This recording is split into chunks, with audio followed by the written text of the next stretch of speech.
Olá pessoal, meu nome é Carlos Lauf e esse é mais um vídeo para o portal Cooperate. Bem, nessas últimas semanas a gente vem falando sobre um recurso muito bacana do Windows Server 2008, que na verdade faz parte do servidor de diretivas de rede, que é o NAP, ou Network Access Protection, ou proteção de acesso à rede. A gente vem estudando aí nessas últimas semanas como a gente faz para configurar um NAP para trabalhar junto com o DHCP na sua rede. Bem, eu demonstrei para vocês o que é uma diretiva de solicitação de conexão, certo? Que são as diretivas de rede. E hoje a gente vai falar sobre as diretivas de integridade.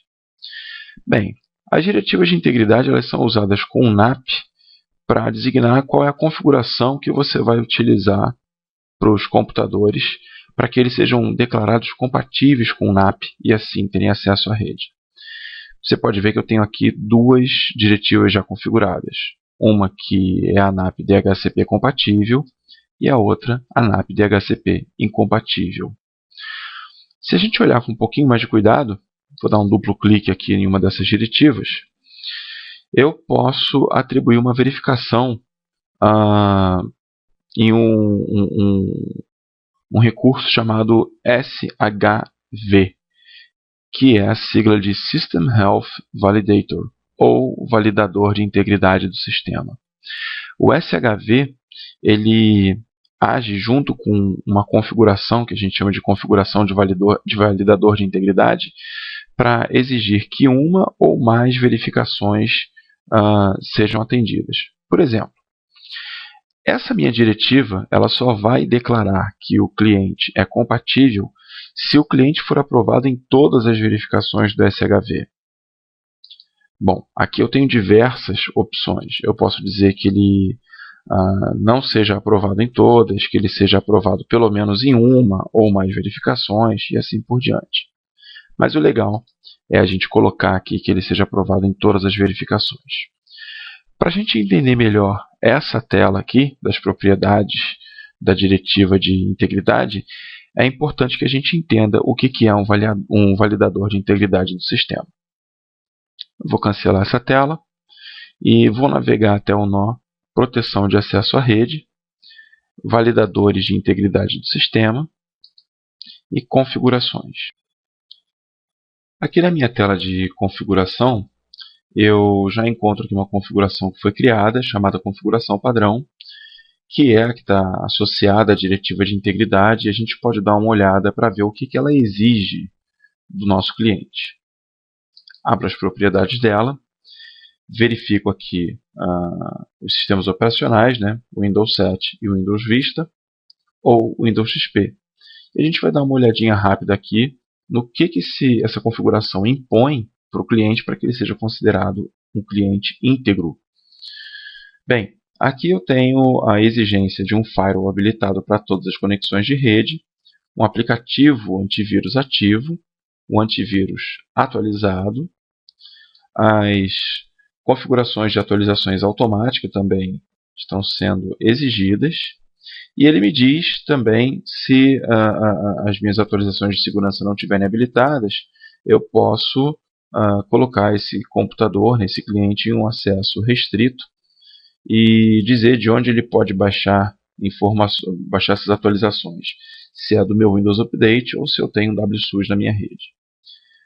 O legal mesmo é você criar a sua própria configuração, e a gente vai criar uma configuração simples aqui para que seja exigido somente o firewall. Eu clico com o botão direito em configurações, novo, e vou colocar aqui um nome amigável. Vou botar aqui, por exemplo, exigir firewall.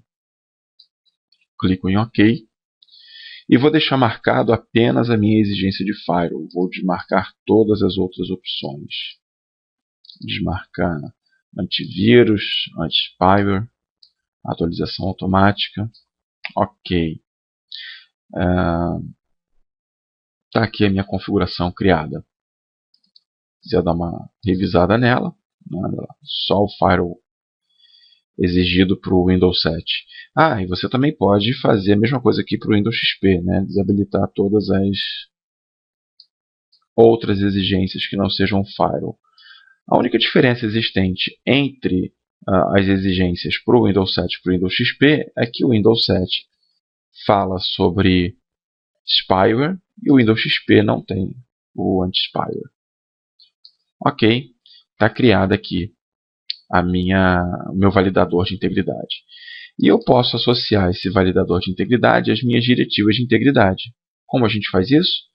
Edita a sua diretiva de integridade.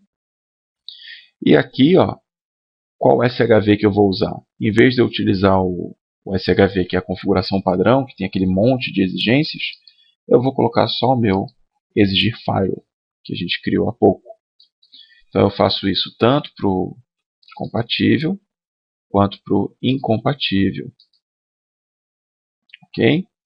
Então ele me diz aqui que o cara é considerado incompatível quando o cliente for reprovado em uma ou mais verificações do meu validador de integridade. Ou seja, se o firewall não estiver habilitado, ele não acessa a rede. Ok, pessoal? Bem, com isso a gente conclui a configuração das nossas diretivas de integridade. Todo o meu conjunto aqui de diretivas já está configurado de forma adequada. Agora falta a gente preparar o nosso cliente para o teste. E esse é o assunto do nosso próximo post. Bem, pessoal, qualquer dúvida que vocês tenham em relação à NAP, entre em contato, deixem aí suas mensagens, seus comentários, sugestões. Não deixem de assinar o nosso portal. Sigam a gente lá no Twitter, @portalcooperate. Um grande abraço. Até a próxima.